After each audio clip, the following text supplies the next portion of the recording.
I'm just passing through. Hey! By 2013, decades after a nuclear war destroyed civilization, a lone wanderer rides through the ruins of Utah. Survivors now live scattered in settlements. He travels through abandoned towns, overtaken by nature and silence, and reaches a broken settlement filled with wreckage. His mule bolts toward a puddle, but he stops it to test the water. It is heavily contaminated, more chemical than liquid. The mule drinks anyway. Inside a crumbling diner, he sits on a dusty couch pretending to watch television and flip through shows. A sudden noise interrupts him. He grabs his rifle, but only sees a startled antelope running away. He finds an old vending machine and opens it, surprised to find real cigarettes inside. That night he sleeps in the diner. The next morning he talks to his mule, repeating his one rule: avoid civilization to stay safe. Later, he finds a small community where a local play is in progress. A man recites Shakespeare while a woman plays piano. The traveler is offered hot soup in exchange for company. Suddenly, a bell rings. The Holnist army is approaching. Villagers say the soldiers no longer kill as often, but demand food and supplies. The traveler hides behind a house. The soldiers arrive, led by General Bethlehem. He questions why a play is being held instead of preparing meat. A child tries to please him by reciting a poem. Bethlehem declares he will take new recruits. He selects men based on age and ethnicity. Those who do not meet his standards are dismissed. Watching this unfold, the traveler attempts to sneak away quietly. But a child, unaware of the danger, spots him and waves. The general notices. Soldiers surround the traveler. He insists he's just a passerby, but before he can explain further, a blow to the head knocks him out cold. Some time passes, and the man, along with others, is taken to a Holnist training camp. There, General Bethlehem greets them, declaring that their old lives are over.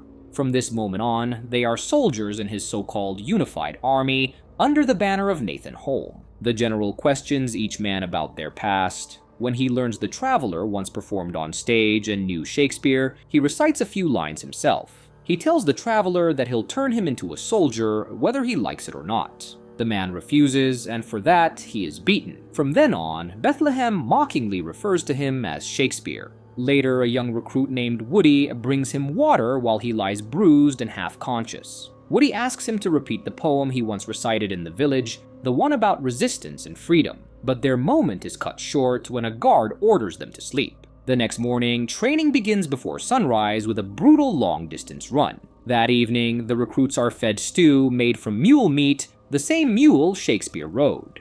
During dinner, one recruit is denied food for being last in line. Captain Idaho mocks him, saying he must not be hungry. Shakespeare gives the man his own meal. Grateful, the recruit vows not to fall behind again and to win the general's favor. Later, the recruits watch an old action movie, but it angers them. They throw rocks at the projector, tired of violence. The mood shifts when a romantic musical is played instead. The next day, Bethlehem introduces 8 sacred principles from a so-called great thinker named Holm. 8 becomes their symbol. Each recruit is branded with the number on their forearm. The first rule is to obey every order without question. Bethlehem tells the men to sit. One man stands, finding no chair. The others seize him and hang him upside down. Bethlehem says he could have sat on the ground. Revealing Rule 2, punishment must be immediate. As the man pleads, Bethlehem explains more rules. Mercy is weakness, Rule 3. Fear clouds judgment, Rule 4. Rule 5 demands loyalty to the clan. Rule 6 allows enforcement of justice. Rule 7 permits challenges to leadership. Bethlehem invites anyone to fight him, but no one does. Rule 8 is final. The only punishment is death. He kills the hanging man. The recruits are shocked. Bethlehem softens slightly, saying loyalty brings food, bravery earns respect, and the fallen will be remembered. Afterward, Sergeant Idaho tells Shakespeare that the last man to challenge Bethlehem, Colonel Getty, had his tongue removed and now serves silently and broken. Later, Shakespeare is summoned. Bethlehem admits he was once an electronics salesman. He says Holmes' writings gave him purpose, becoming his gospel. Now he wants to build a new world on that foundation. Bethlehem sees potential in Shakespeare and offers to train him as an officer, saying intelligence is rare. But before sending him back, he takes Shakespeare's binoculars for his scouts and orders his book of poems burned. Back at camp, Shakespeare tells Woody and the recruit, who was once denied food, that they must leave. He speaks of a distant place called St. Rose, a peaceful city. The young recruit overhears but refuses to join, still hoping to prove himself to the Holnists. The next morning, Bethlehem leads a hunting mission. They reach a suspension bridge near a river. The night before, a lion, likely an old zoo escapee, was wounded by soldiers. Now it has injured several men and is hiding in the brush. Sergeant Idaho asks for a volunteer. The eager young recruit steps up, but Idaho sees he is unfit. Woody refuses. That leaves Shakespeare. Idaho picks him and starts to hand him a rifle, but Bethlehem stops him and orders that Shakespeare be given only a knife. Reluctantly, Shakespeare crosses the bridge and enters thick foliage. He finds a dead soldier and begins carrying the body back. As he crosses the shaky bridge, he considers escaping, but the planks collapse beneath him and he falls into the river. Gunfire erupts, but the current pulls him away. Idaho orders Woody to chase him while the young recruit runs along the shore. Shakespeare reaches land, but the recruit catches up. Shakespeare pleads with him to walk away, but the boy yells, revealing his position. With no choice, Shakespeare kills him. Before he can flee, Woody appears. Shakespeare begs him to leave, but Idaho arrives and pressures Woody to carry out the execution. Instead, Woody turns on Idaho, stabbing him. Idaho kills Woody in return. Amid the chaos, Shakespeare escapes into the forest, soaked and cold. He wanders through the rain until he finds an abandoned van. Inside, he discovers a corpse, a lighter, a flask, and a bag of unopened letters. He changes into the dead man's clothes and builds a fire using the letters. As he reads through them, he notices a postal cap with a United States Postal Service emblem. An idea sparks within him. By morning, he buries the body, puts on the uniform, takes the letter bag, and sets out. He reaches the town of Pine View. The sheriff warns him to stay out. Thinking quickly, Shakespeare claims to be a mail carrier working for a restored government trying to reconnect the country. The sheriff is doubtful, but Shakespeare starts reading names from the letters. The crowd watches silently until one name is recognized. The gates open. A blind elderly woman steps forward holding a letter. She asks someone to read it. It's from her sister, written over 15 years ago. The townspeople welcome him. He's given a room to wash up and change. Later, he visits the bar where people gather, eager to hear about the new government. He tells them Congress has been restored in Minneapolis, led by President Richard Starkey, who has ended political divisions to focus on rebuilding. He says Nathan Hall is gone, but the people remind him that Hall's followers like Bethlehem still terrorize the region. They beg him to send word for help. He explains the government is still forming, and for now they must rely on each other. A woman named Abby invites him to dance. During their talk, she asks him to father a child. Confused, he listens as she introduces her husband, Michael. Unable to have children, they hope the postman will give them a future. He says he'll think about it. Before he can say more, the blind woman returns. She asks him to deliver a letter to her daughter, though she has no idea where the girl is now. Overwhelmed by the weight of everyone's hopes, he runs from the party. He tries to steal a horse but is stopped by an old man who cryptically tells him what he's searching for is just around the corner. Following the old man's words, the postman discovers an abandoned building marked with the postal seal. Inside, a local boy named Ford is waiting, inspired by the postman's presence and message. Shakespeare creates a postal oath on the spot and inducts Ford into the made-up postal service. After sending Ford on his first delivery, the postman settles in for the night. The sheriff arrives, confirming he knows the man is a fraud, and tells him to leave by morning. Alone again, Shakespeare sifts through the remaining letters. One, addressed to St. Rose, catches his eye. Before he can read it, Abby enters. She explains the townspeople have spent the night writing letters for him to deliver, but she's also there for another reason. She reminds him of their earlier conversation and says she's ready. He agrees. They spend the night together. In the morning, the town gathers to send him off. They provide a horse, supplies, and a stack of letters. He promises to return. The sheriff escorts him to the bridge and asks if he's really who he claims to be. Shakespeare answers only that he'll return with more mail. Just before he leaves, the sheriff hands him a letter of his own. Time passes. General Bethlehem arrives in Pine View with his men, expecting a tribute. He is stunned to see a working post office flying the American flag. The people speak of a new government. Enraged, Bethlehem demands the flag and office be destroyed. He forces Michael, Abby's husband, to burn it. Michael obeys. The general insists no government exists and never will.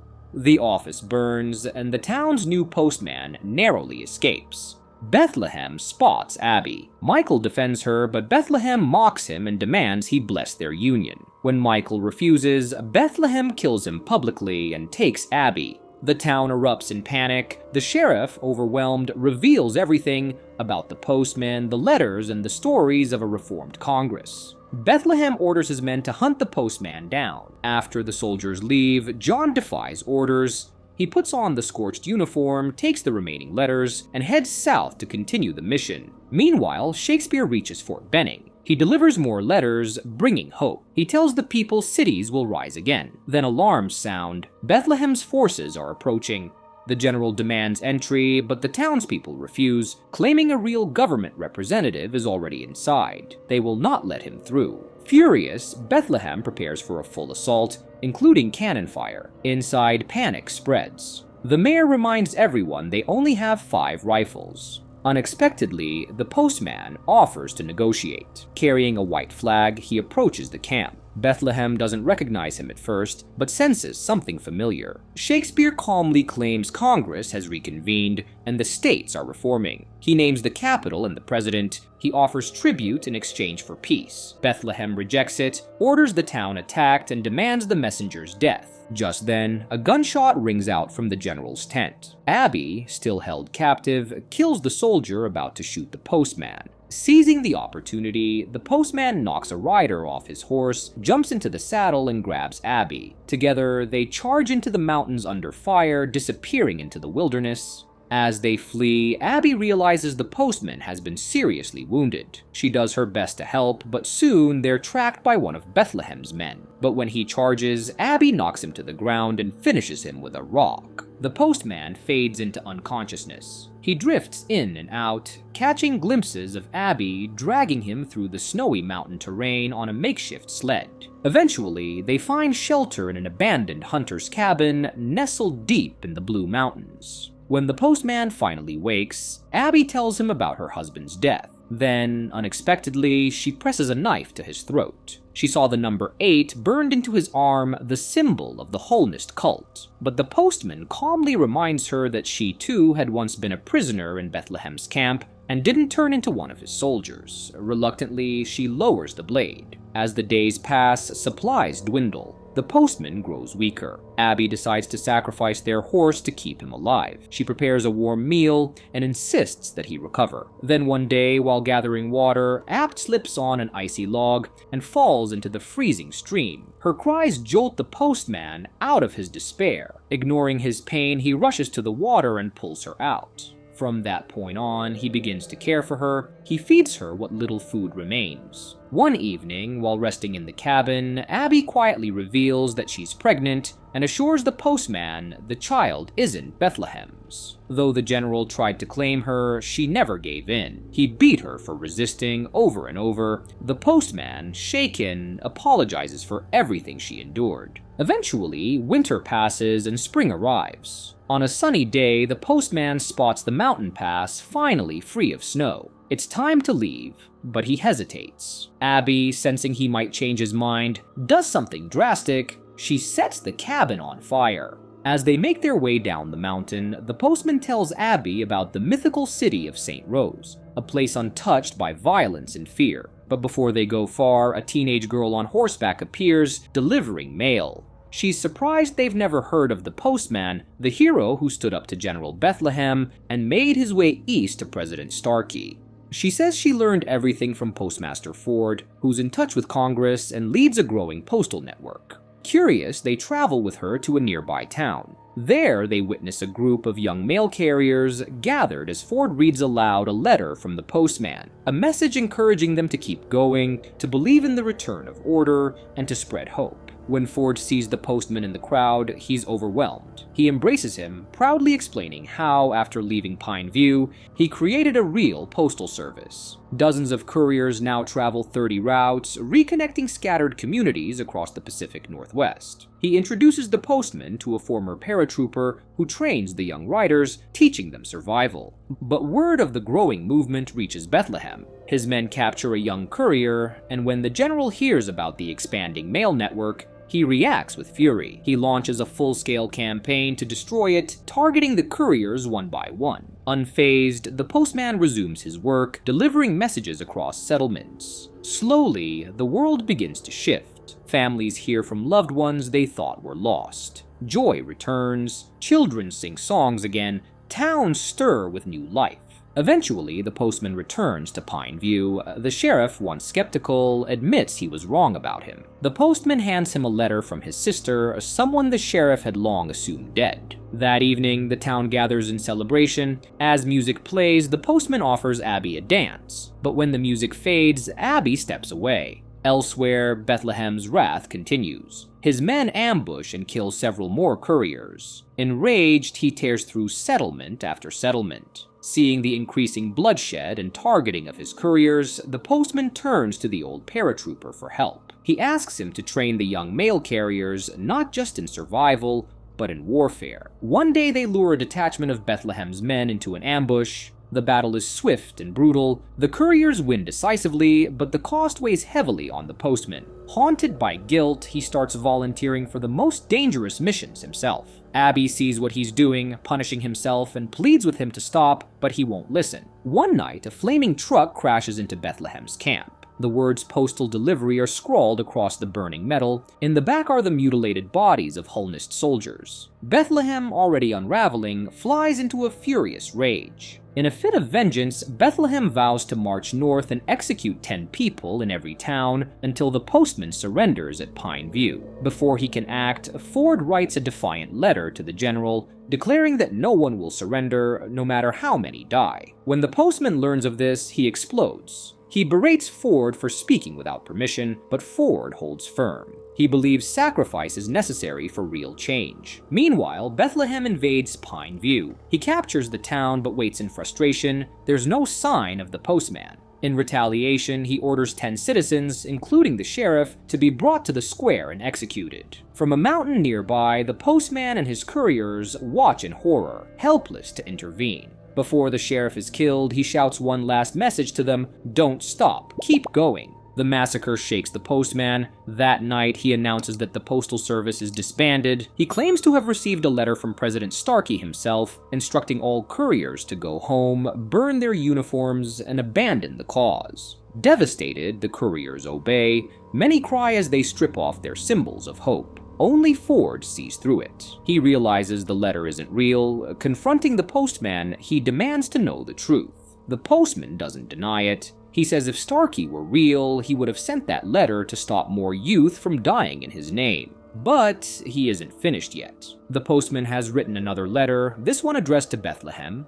In it, he admits there's no president, no Congress, and that the postal service has ended. He plans to deliver it himself the next day. As the postman quietly packs his things that night, Abby comes to him. She tells him not to blame Ford. The younger generation didn't survive the world before the war. They don't know what was lost. What they do know is that for the first time, they have something to believe in, something to fight for, and that's why they won't let go of the service, even if it costs them everything. At last, the postman opens up to Abby. He tells her everything, the truth behind the illusion he created, how none of it was ever real. There was no president, no Congress and shadows, no official postal service.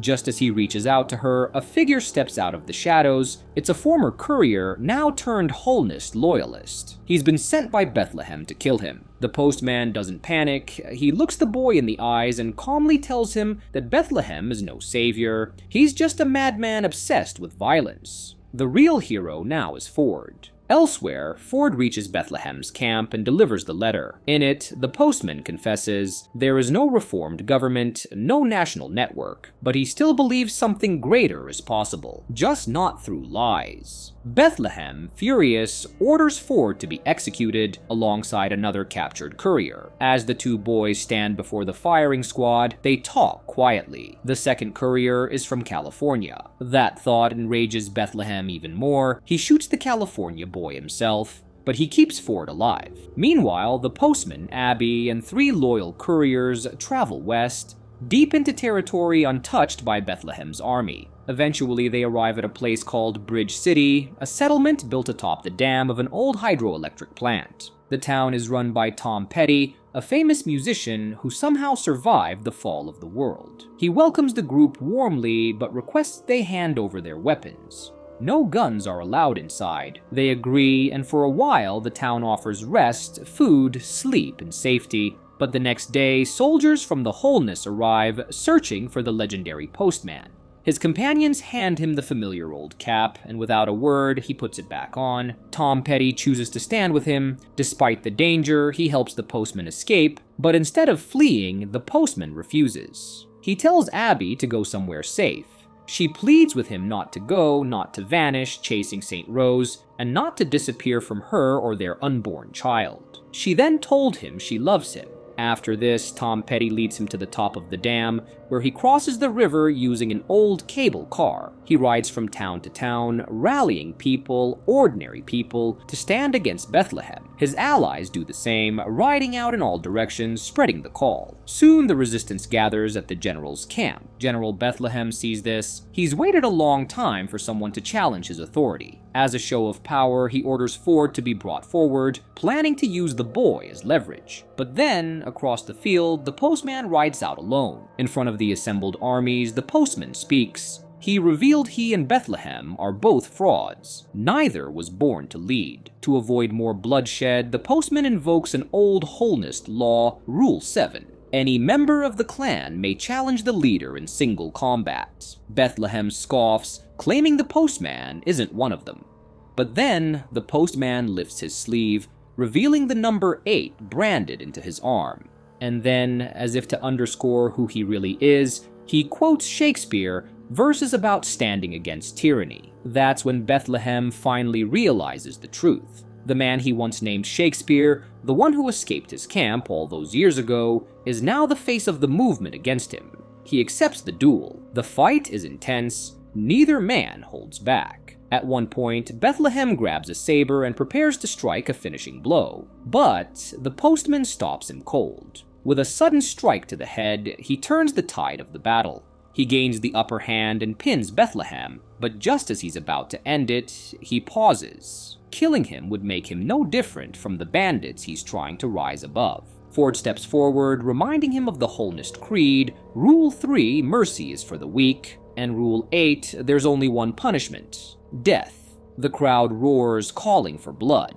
Instead, the postman lowers the gun. He tells them the rules must change. From now on, Rule 1 is simple, do not kill, live in peace, but Bethlehem isn't done. He grabs Ford's weapon and tries to shoot the postman himself. A final shot rings out, and Colonel Getty, once Bethlehem's most loyal soldier, pulls the trigger. He kills the general, and in front of the crowd, he drops his weapon. Abby gives birth to a daughter on the very day the postman returns from another journey to rebuild the postal network. They name the child Hope. 30 years later, Hope, now grown, stands on a stage in the heart of the city of St. Rose. She's unveiling a statue of her father, the man who reignited a nation's spirit. Around her, people are dressed in clean, modern clothing. The cloth is pulled away to reveal a bronze figure of the postman, mounted on horseback, arm outstretched. An old man in the crowd smiles quietly. He remembers, all those years ago, waiting by the road for the postman to arrive with a single letter. And with that, the movie ends. We hope you enjoyed our recap. Like the video and subscribe to our channel for more amazing recaps. See you in the next one.